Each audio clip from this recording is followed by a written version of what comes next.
అడవిలో అడుగుపెట్టింది, వేటగాళ్ల ఉచ్చులో చిక్కుకుంది, చివరకు ప్రాణాలు కోల్పోయింది. ఇప్పుడు ఆ చిరుత చర్మం గోర్లను అమ్ముకునేందుకు చేసిన ప్రయత్నం పోలీసుల తనిఖీలతో బయటపడింది.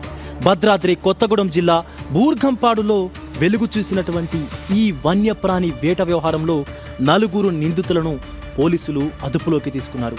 అయితే ఇక్కడే అసలు ట్విస్ట్ నెలకొంది. ఏడాది క్రితం చింతూరు అడవుల్లో చిరుతను చంపితే ఆ విషయం అటవీ అధికారులకు ఎందుకు తెలియలేదన్నదే ఇప్పుడు కీలక ప్రశ్నగా మారింది.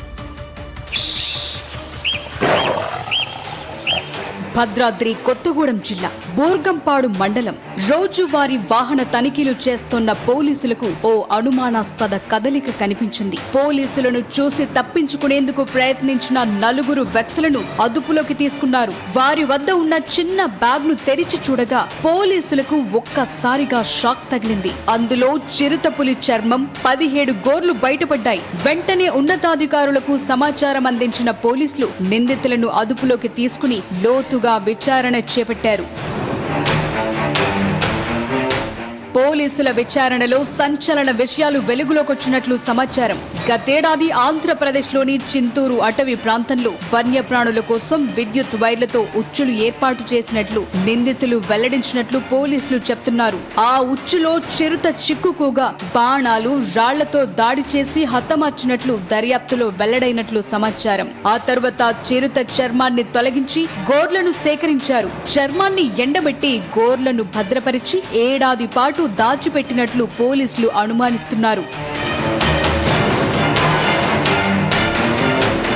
చివరకు వాటిని విక్రయించేందుకు చేసిన ప్రయత్నమే వేటగాళ్లను పోలీసులకు పట్టించింది. సారపాకకు చెందిన చల్ల అనిల్ కుమార్ తో చర్మం, గోర్ల విక్రయానికి ఒప్పందం చేసుకున్నట్లు పోలీసులు చెప్తున్నారు. వ్యవసాయ భూమిని కౌలుకు తీసుకునే క్రమంలో ఏర్పడిన పరిచయం చివరకు వన్యప్రాణి అవశేషాల అక్రమ విక్రయానికి దారితీసిందని దర్యాప్తులో వెల్లడైనట్లు సమాచారం.